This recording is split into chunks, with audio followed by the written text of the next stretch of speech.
নিয়ে দেখেন, বিশ্বজিৎকে যারা হত্যা করেছে বিএনপি, জামাত, কারা যারা মেরেছে, আমার সাথে জেলে ছিল ওই শাওন। আমি বললাম আপনি হিন্দু কেউ ছাড়লেন না? আচ্ছা ভাই ওই সময় মাথায় চড়ে গেছে আর আমাদের উপরের নির্দেশ ছিল ওকে মেরে ফেলা লাগবে। কেন? কাকে একে মেরে ফেলে একটা রাজনীতি করা যাবে। এই দোষটা আমরা চাপিয়ে দেব ইসলামপন্থীদের উপরে, বিরোধী দল যারা আছে তাদের উপরে দোষটা চাপিয়ে আমরা যেন আরো বেশি দিন থাকতে পারি। আমার সাথে 3টা বছর আমাদের রাইটার ছিল এই শাওন।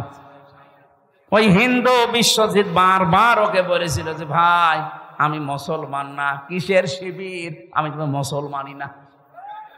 আমার কিন্তু হাফ হাতা না, ফুল হাতা। ওর ফুল হাতা না, তার বড় ছাড়ে নাই।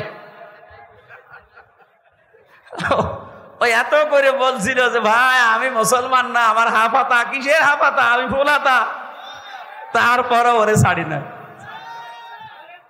শুধু কি একটা লোকের কথা, সাম্প্রদায়িক আরো কত কাজগুলো করেছে আপনি একটা একটা করে হিসাব নেই। যে রামুর মন্দির, বৌদ্ধ মন্দির ভাঙা, এতদিন পর্যন্ত নাই মিডিয়াগুলো গলা আটকিয়ে ধরেছিলেন, চেপে ধরেছিলেন, এখন তো সব খুলে যাচ্ছে। বিশেষ করে দিগন্ত টেলিভিশন খুলে গেছে, আমার দেশ পত্রিকা ওপেন হয়ে গেছে। দেখেন কি করেছেন, সব ভিডিও ক্লিপ ফাঁস করবে। এতদিন যে মিথ্যা ছড়িয়েছেন সব এখন ওপেন হয়ে যাবে। টাকলা মোরাদের নাম শুনেছেন? মাত্র 6 মিনিট 32 সেকেন্ডের একটা অডিও ক্লিপ ফাঁস হয়েছিল। এতেই তার জীবন যৌবন সব শেষ। তার মন্ত্রিত্ব গেছে, দলীয় পদ গেছে, এখন যে কোন গর্তে আছে আল্লাহ জানার, ও জানে। মাহিয়া মাহির সাথে মাত্র 6 মিনিট 32 সেকেন্ডের একটা অশ্লীল অডিও ক্লিপ ফাঁস হয়েছিল। আর এখন যাদের ধরা হচ্ছে অডিও না, সব ভিডিও। এদের অধিকাংশ নাকি রাত 12টা 2টা পর্যন্ত, অনেকেই তাদের ঘুম পাড়াতে, মাথা টিপে দিতে, বুক, পা, হাত, বাকি জায়গা টিপতে রাত 2টা পর্যন্ত মানুষ লাগতো। এগুলো শুধু আন্দাজে না, সব ভিডিও বের হচ্ছে। ওর যদি অডিও জীবন শেষ হয়ে যায়, ভিডিও কি হবে টের পাচ্ছেন? অথচ এখনো জালেমদের বৃদ্ধি কমে নাই। আজকে আদালতে এই যে টাক, আমি নাম নিলাম না, এই টাক বলছে এদিন শেষ দিন না, আরো দিন আছে। ওরে আল্লাহ হেদায়েতের পথে আনবে, কি করে আনবে? ও তো হেদায়েতের পথ সব মেরে ফেলিস। কথা বুঝতেছেন?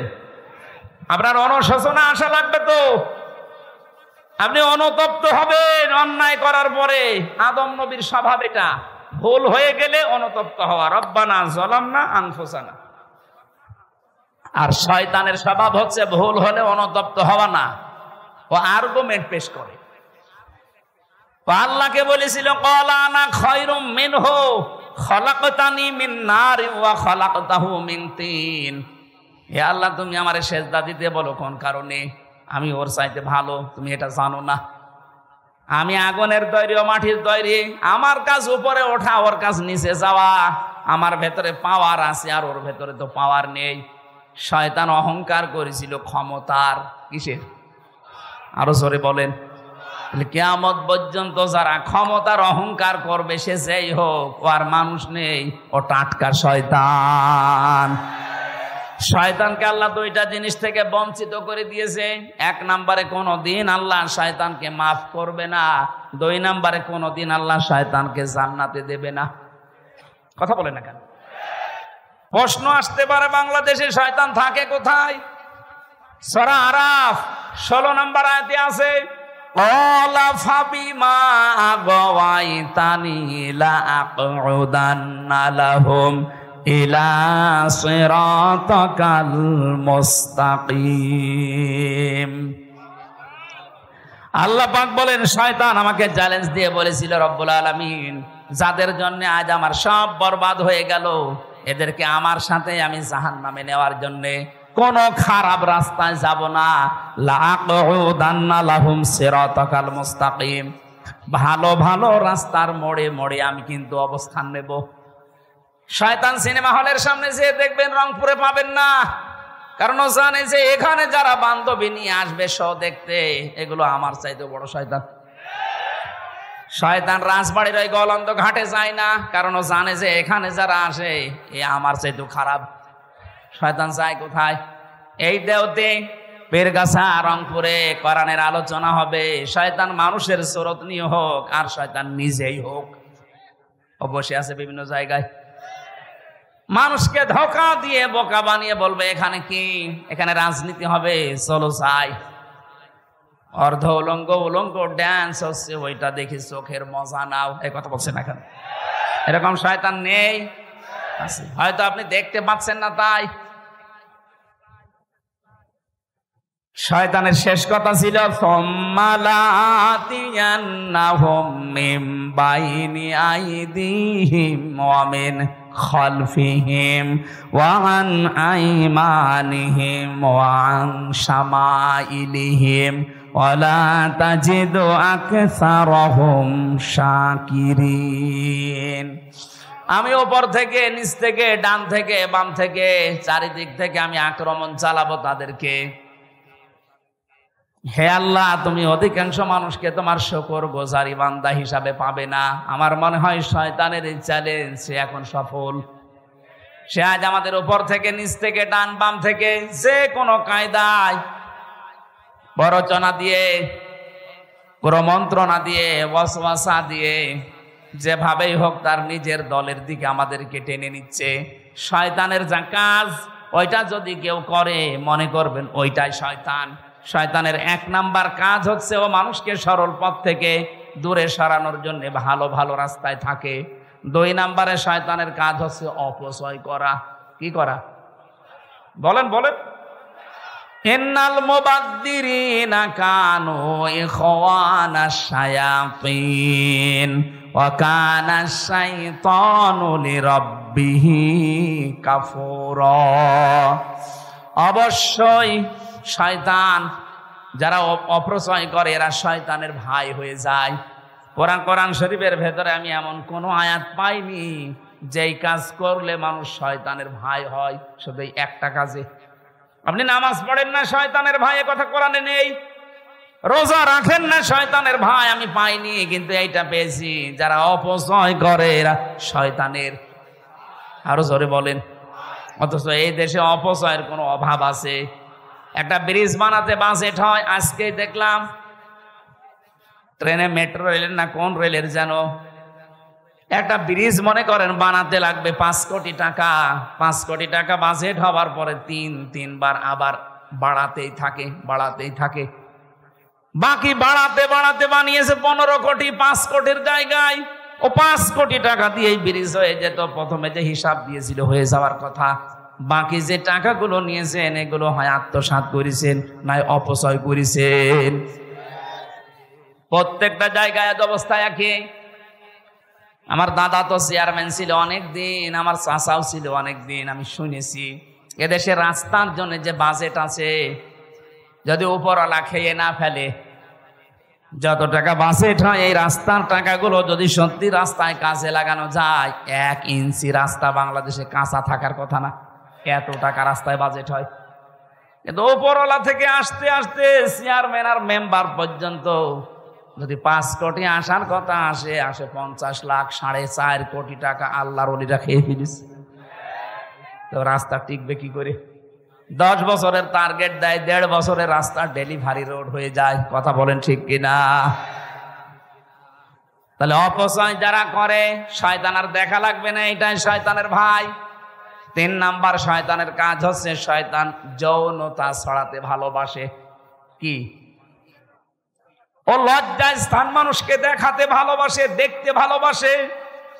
আজ তাকান বাংলাদেশের দিকে, সিনেমা জগতে নভেল, নাটক, থিয়েটার যারা বানায়, কি আছে এর ভেতরে শিক্ষা? আপনি একটা দেখান। যৌনতা দিয়ে ভরপুর করা একটা নাটক, একটা সিনেমা, নাম দিয়েছে পবিত্র ভালোবাসা। ভালোবাসা আবার পবিত্র হয়?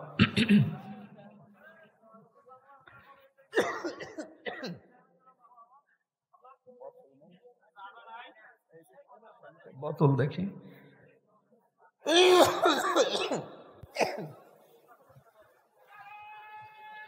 কই পানি কি টেরাকে করে আসছে? এই কথা বলা যাবে না, এমনি সময় নেই। কই তাড়াতাড়ি করেন, কি করেন? আরে ভাই পানি দিতে বলছি, করে কি? চা লাগবে না, চা লাগবে না, পানি দেন।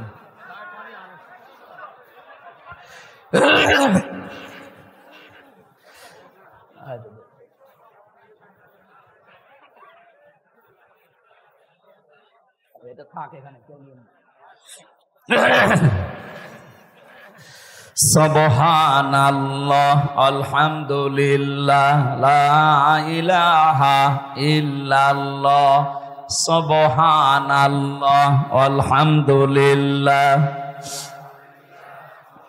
এই ছেলে কোথায় যাও? 1-1.5 ঘন্টা বসে থাকতে পারো না, আবার বিয়ের জন্য লাফাও। বউ দেখবে? সুবহানাল্লাহ লা ইলাহা ইল্লাল্লাহ সুবহানাল্লাহ। ওই যে আবার যুবক মানুষ ওটা কি করে? হ্যাঁ, বুড়ো মানুষ উঠলে নাই বোঝা যায় যে ও কি করবে আল্লাহ জানে। আরে যুবক মানুষ উঠলে তো সমস্যা। ঠিক আছে,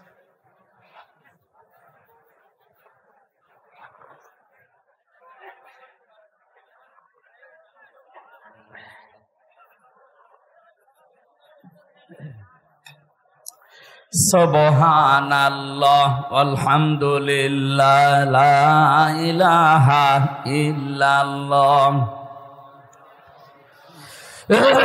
সুবহানাল্লাহ আলহামদুলিল্লাহ লা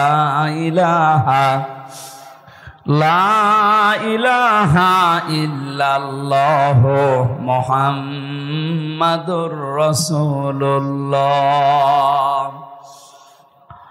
অপঞ্চকিত রংপুর বাসে আমরা মুনাফিকের যে আলামত গুলো একটা একটা করে বলছিলাম। 3 নম্বরে, যখন মানুষের কাছে আমানত রাখা হয় মানুষ তা খেয়ানত করে, এটা হচ্ছে মুনাফিক।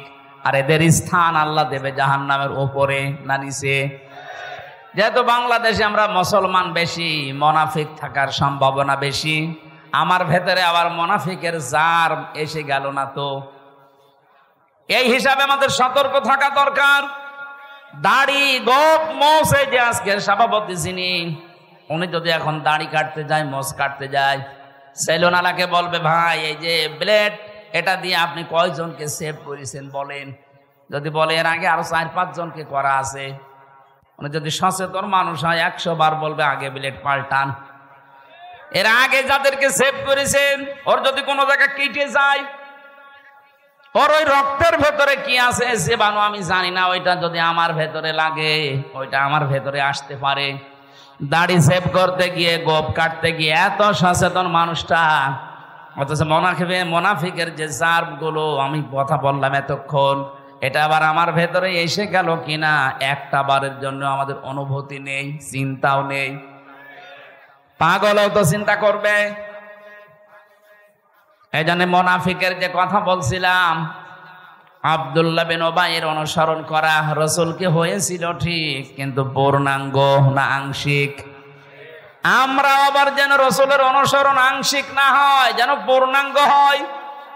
আল্লাহ পাক আয়াতের ভেতরে ফাত্তাবিউনি দিয়েছেন, যদি আমার রাসূলের অনুসরণ পূর্ণাঙ্গ করতে পারো ইউহিব্বুকুমুল্লাহ, আমি নিজেই তোমাদেরকে ভালোবেসে ফেলেছি না ভালোবাসবো।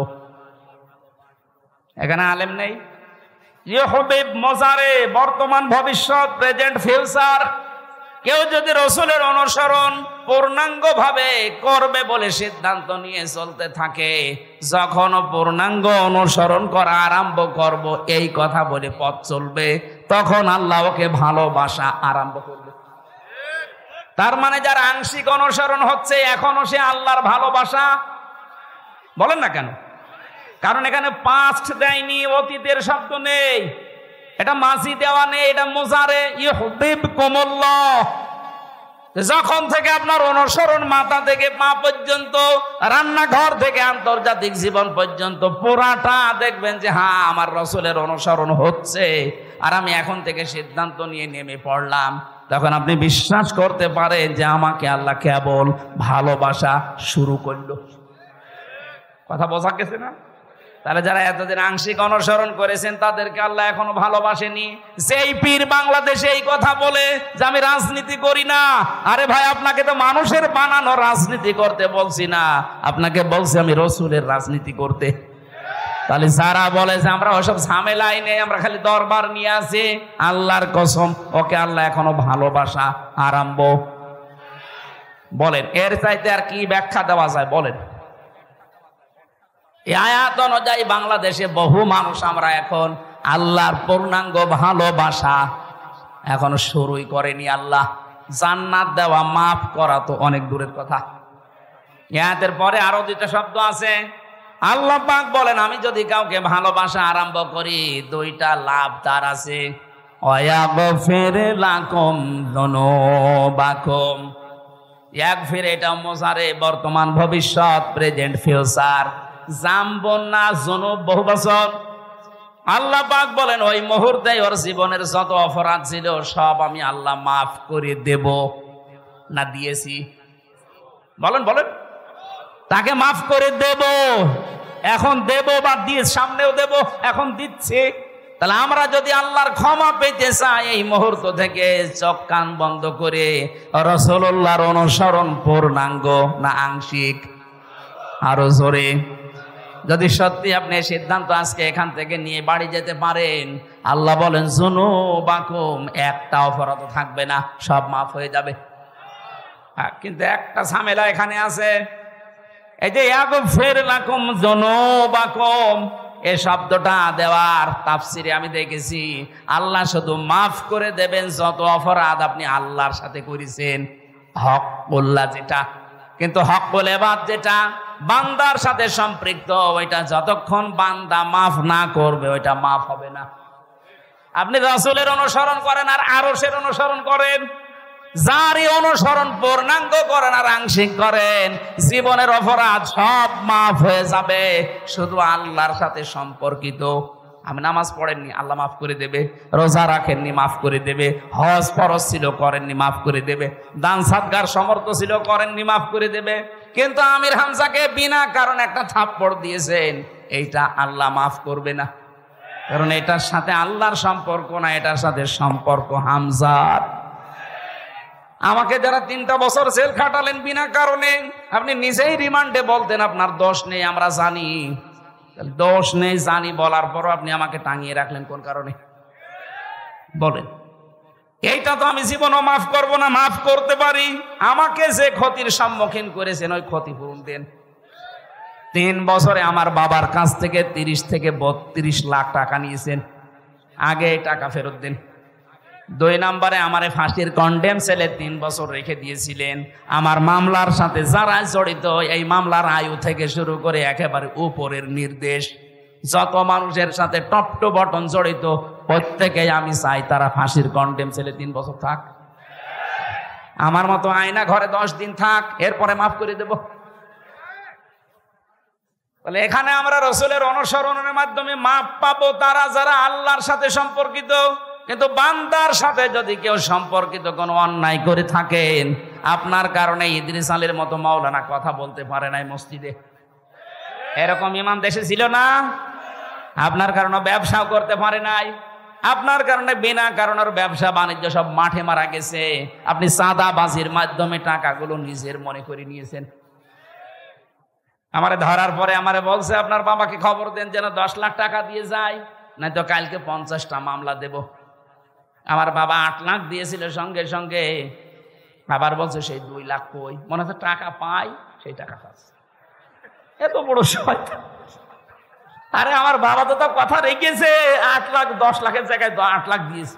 তুই কথা কি রাখলি? তুই যে বললি 50টা মামলা দেব, টাকা না দিলে। টাকা তো দিয়েছিল ঠিক, কিন্তু তারপরেও তো তুই মামলা দিলি। আর তুই এখন বলি যে হুজুর আমার জন্য কিছু করবেন না, আমারে মাফ করে দিন। মাফ? এদিকে আয়, তোরে মাফ করছি শয়তান।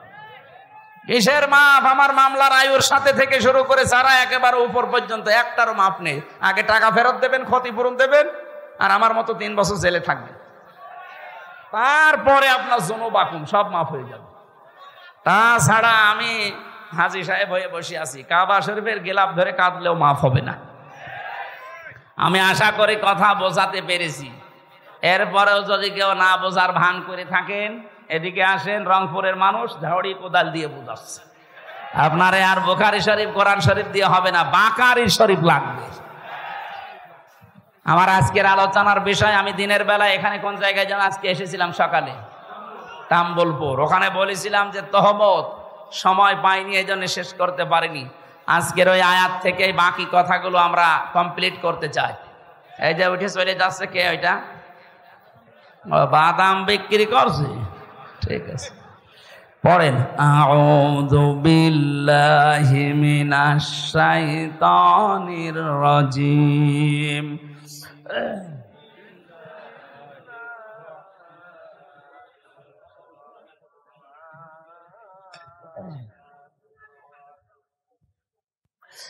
ওয়াইলুল লিকুল্লি হুমাযাতিল লুমাযা।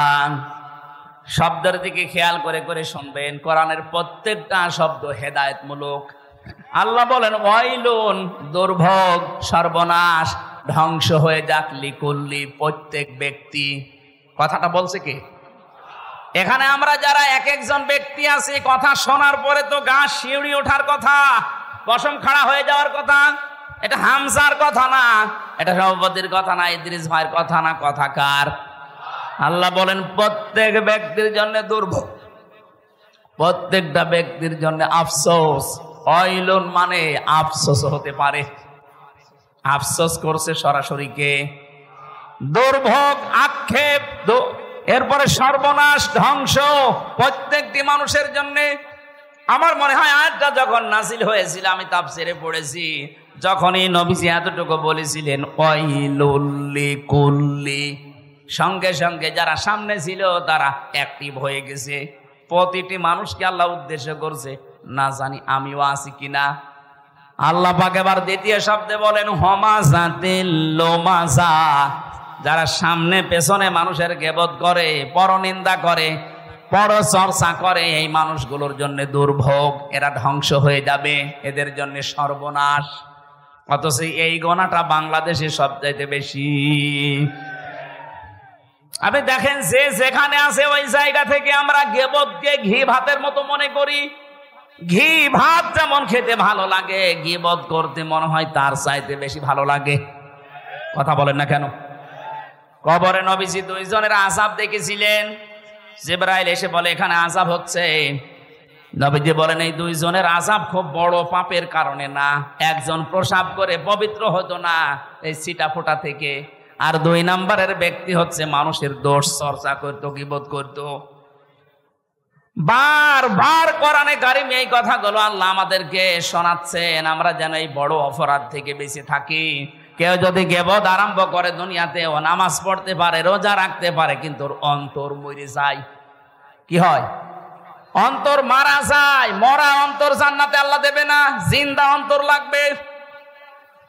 এই জন্য আমাদের আবার অন্তর মরে গেল কিনা আপনি মিলাবেন।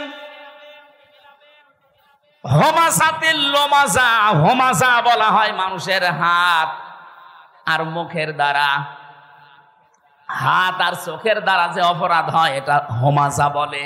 আর মুখ আর ঠোঁটের দ্বারা যে জহব্বা, মুখ আর জহব্বার দ্বারা যে অপরাধ হয় এইটার নাম হচ্ছে লুমাযা, হুমাযাতিল লুমাযা। অন্য তাফসিরে পেয়েছি এটা একটা জাহান্নামের দরজার নাম। এখানে অনেকে জানি জাহান্নাম 7টা, জান্নাত 8টা, না আরো বেশি আছে, 100টার উপরে আছে যা জান্নাতের স্তর, জাহান্নামের স্তর আছে 100টার উপরে, কিন্তু আমরা সচরাচর 8টা জানি। আর এই হুমাযা, লাযা, হোতামা এগুলো কিন্তু জাহান্নামের নাম না, এগুলো জাহান্নামের স্তরের নাম।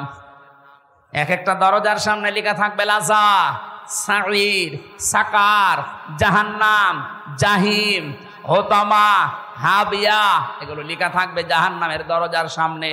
দুনিয়ায় যে যেই কাজ করেছে তাকে আল্লাহ ওই দরজা দিয়ে বলবে যা। এখানে যে আলোচনা চলছে আজকে হোতামা, এই জাহান্নামের এই যে দরজা লেখা থাকবে হোতামা, প্রবেশ কর, কাকে আল্লাহ বলবে? আল্লাযী জামাআ মালাও ওয়া আদ্দাদা। দুনিয়ায় যারা মাল সম্পদ জমা করে আর বারবার হিসাব করে, এই 15.5 বছরের ভেতরে আপনি তাকান, এই আয়াতটা আমার মনে হয় মিলে যাবে। কত মানুষ 5 বিঘা জমি থেকে শুরু করে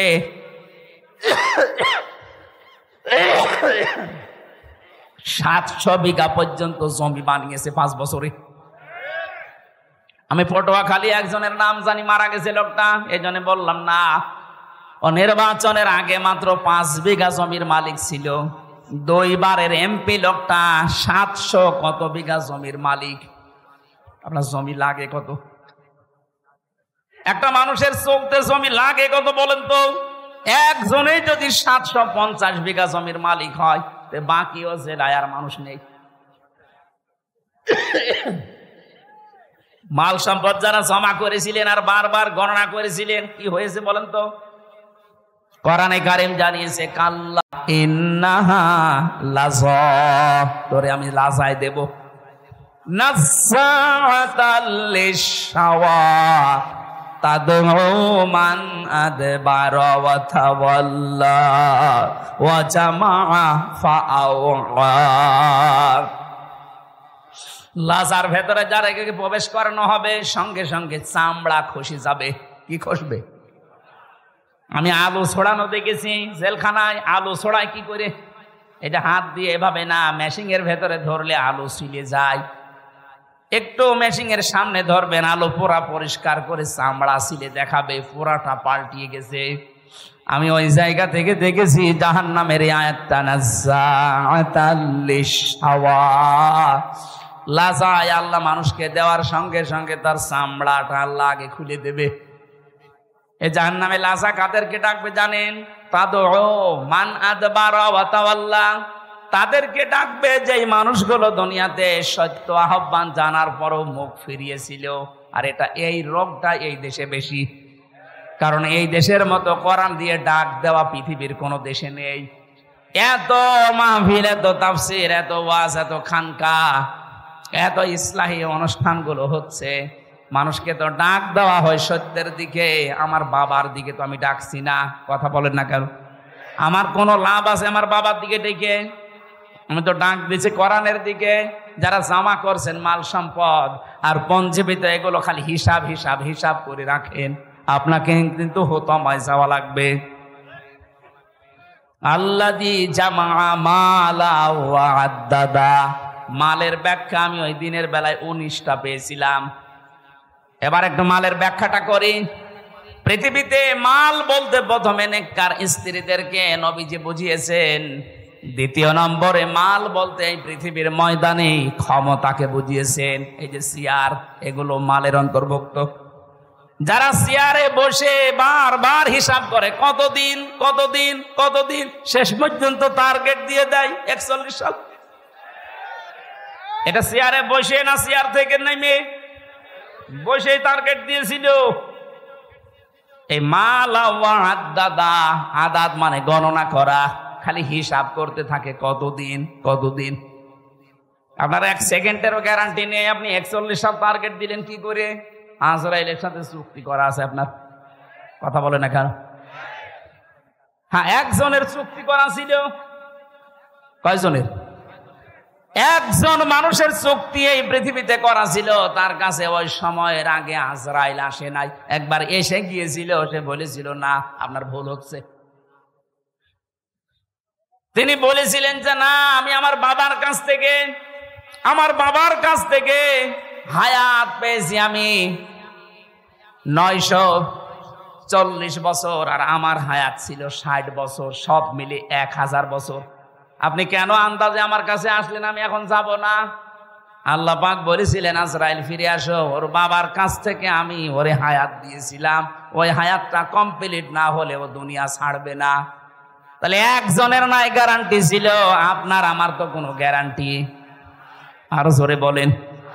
1 সেকেন্ডেরও গ্যারান্টি নেই। এই যে বসে আছি, দাঁড়াবো আছে, আর আমরা আন্দাজে এক টার্গেট দিয়ে দিলাম। প্রথমে দিল 20 সাল, এরপরে দিল 21 সাল, এরপরে দিয়েছে 41 সাল। আমার মনে হয় যদি 41 সাল পর্যন্ত বেঁচে থাকতো দিত 71 সাল।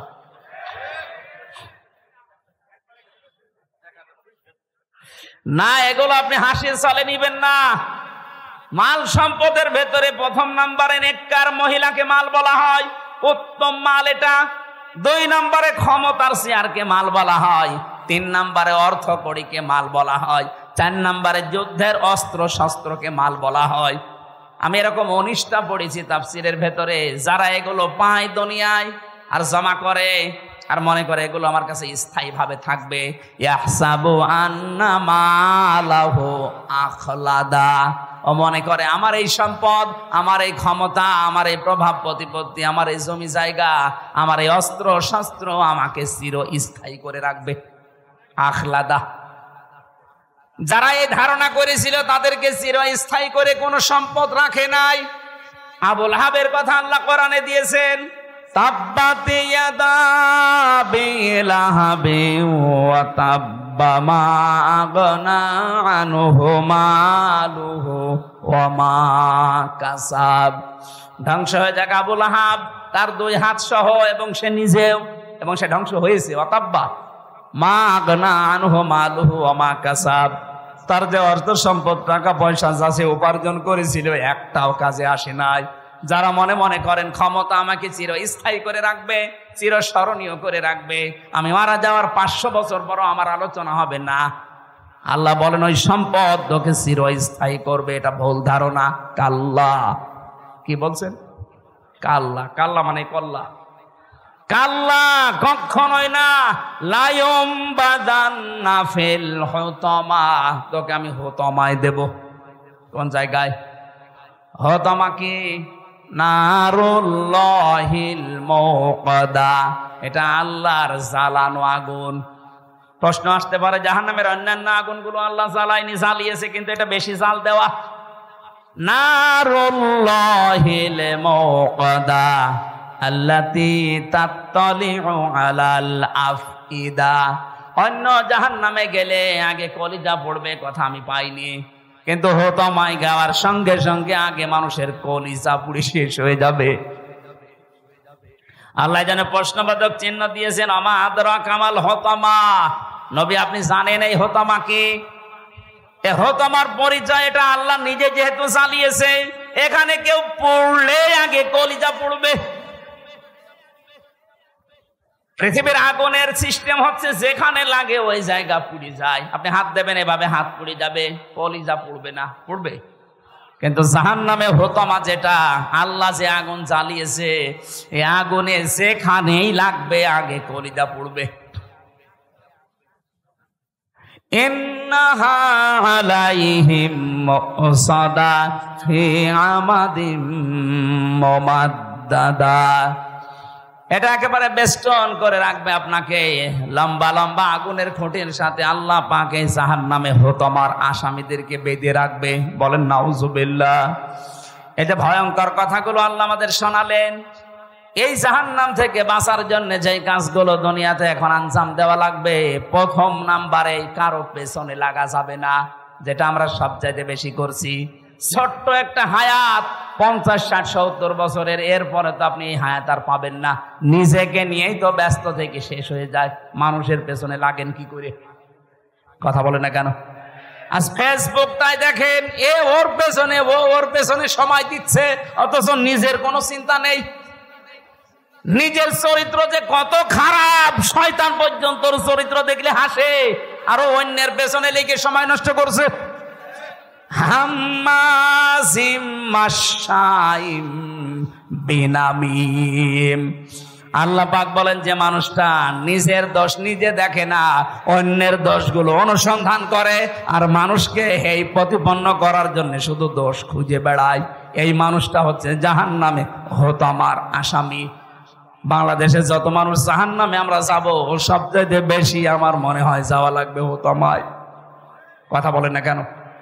আজকে থেকে সিদ্ধান্ত নিয়ে যাবেন, দুনিয়া একদিকে চলে যাক, কারো পেছনে না, আমার নিজেরটা আমি নিজে দেখি একটু। আমি যা তৈরি করেছি এই 50 বছরে, আমার তো 33 বছর, 33 বছরে আমি যা করলাম, এখনই যদি মারা যায়, আল্লাহ যদি আমার হাত ধরে সামনে দাঁড় করিয়ে বলে হামজা বল, 33 বছরের একটা জীবন দিয়েছিলাম, পাই টু পাই হিসাব দিয়ে যা। 33 বছর না, 33 ঘন্টার হিসাব দেওয়া তো সম্ভব না। আপনি কোন কারণে মানুষের পেছনে লেগে সময় নষ্ট করেন? মিজানুর রহমান আজহারি ভাই সবচেয়ে এটা বেশি বলতেন যে মানুষের পেছনে লেগে সময় নষ্ট করে কোন কারণে? নিজের পেছনেই তো সময় দেওয়ার সময় পাইনি। ছোট একটা জীবনে নিজের পেছনে সময় আমার নেই।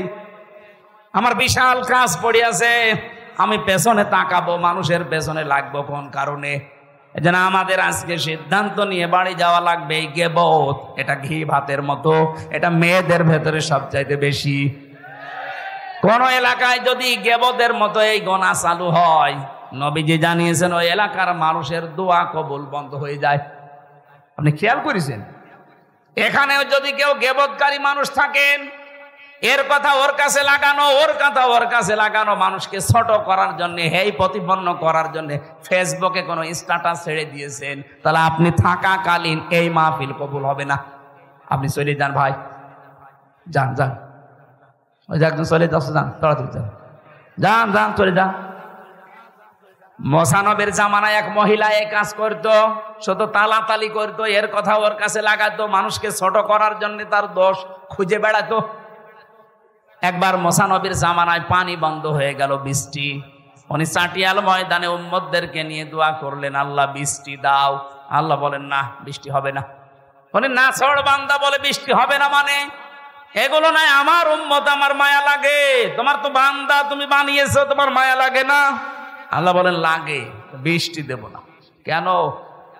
কারণ এর ভেতরে একজন মহিলা আছেন নামিমা, যে তালাতালি করে, মানুষকে ছোট করার জন্য মানুষের কথা লাগিয়ে বেড়ায়, দোষ অনুসন্ধান করে।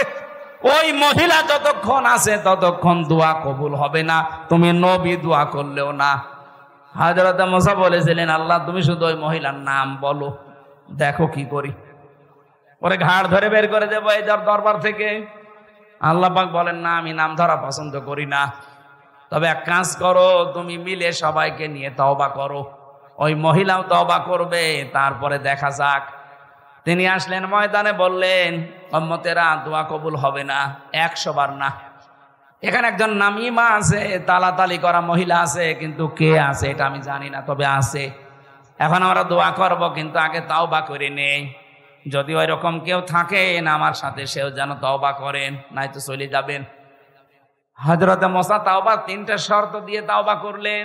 প্রথমে স্বীকার করলেন আমরা অপরাধী, 2 নম্বরে অনুশোচনা করলেন, অনুতপ্ত হলেন, 3 নম্বরে বললেন এই কাজ জীবনে আর রিপিট করা যাবে না। 3টা শর্ত মেনে তওবা করার সঙ্গে সঙ্গে দেখা গেল আল্লাহ বৃষ্টি দিয়েছেন।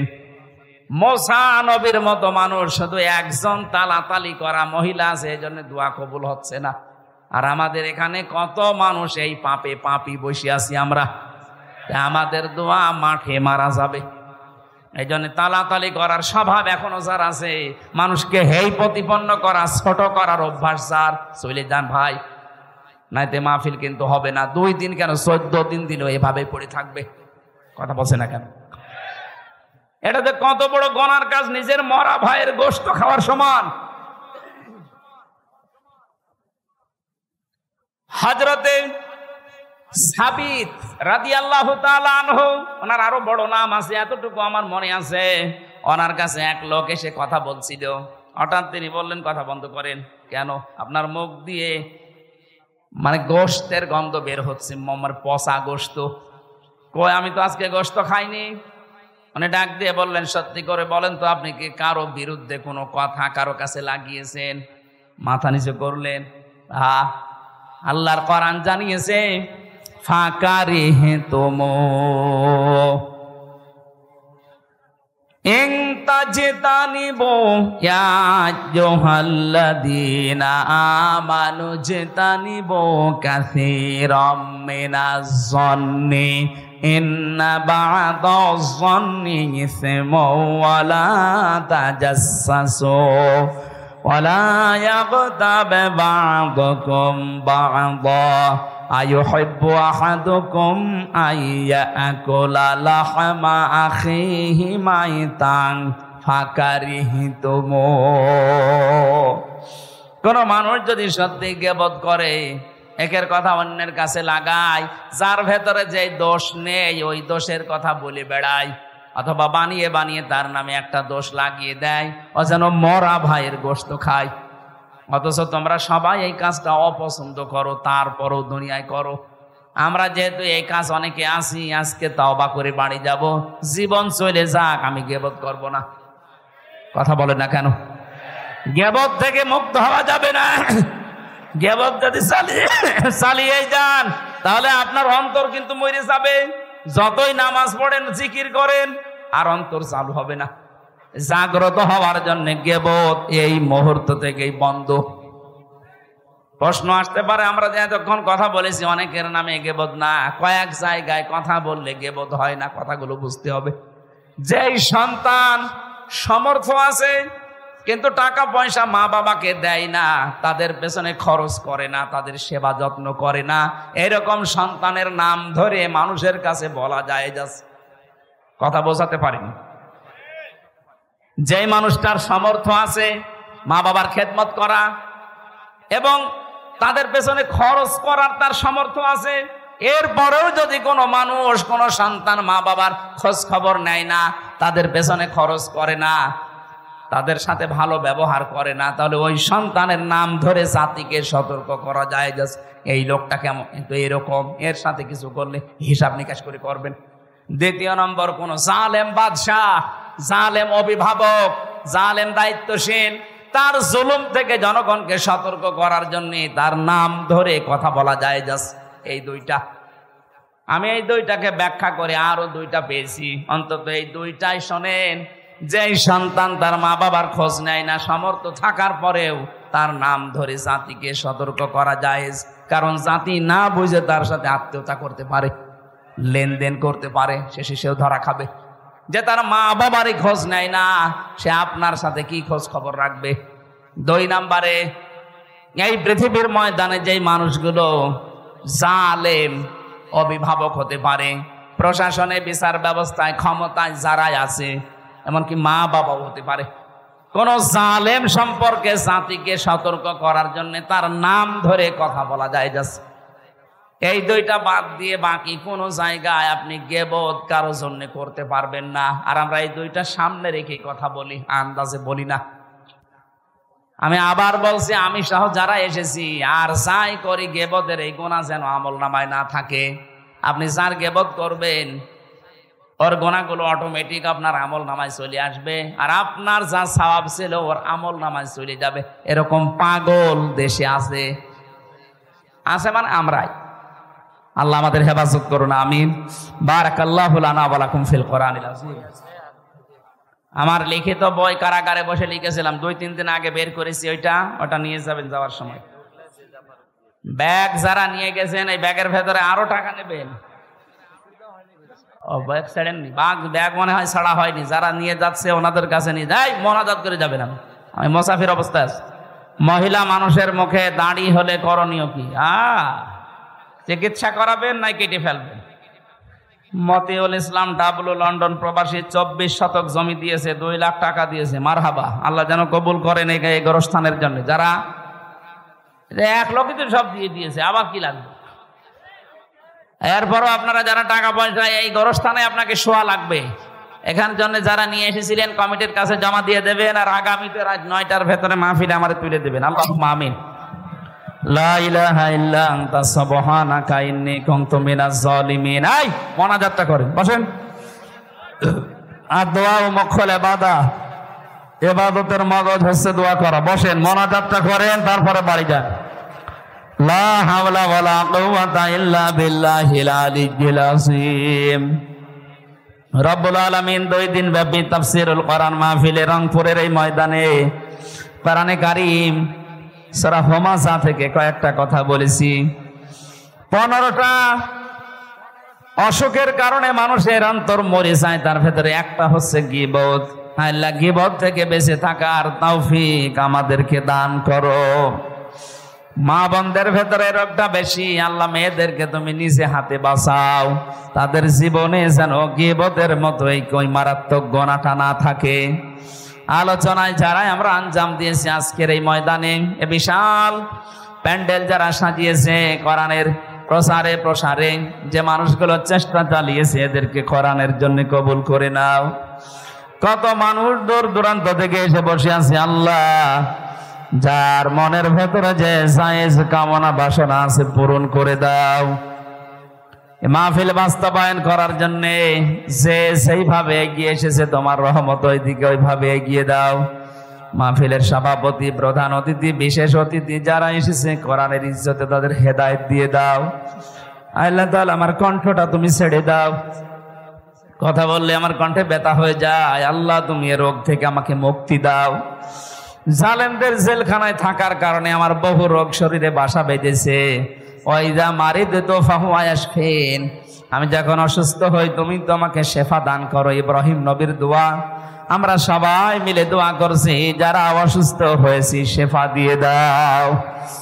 এই গোরস্থানে যারা ঘুমিয়ে আছে কিয়ামত পর্যন্ত এদেরকে মাফ করে দাও। এখানে যারা আছে এরা আমাদের অনেকের আত্মীয় স্বজন, মা বাবা, ভাই বোন, স্ত্রী পুত্র আছে, এদের হাতের ওসিলায় এই কবরগুলোকে জান্নাত বানিয়ে দাও। এই গোরস্থানের যত প্রয়োজন আছে আল্লাহ তুমি নিজ গুণে নিজ খাজানা থেকে পূরণ করে দাও। বারাকাল্লাহু লানা ওয়া লাকুম ফিল কোরআনিল আযীম। মরণ আসলে যেন বলতে পারি লা ইলাহা ইল্লাল্লাহু মুহাম্মাদুর রাসূলুল্লাহ। আসসালামু আলাইকুম। গাড়ি কোথায় আছে? গাড়ি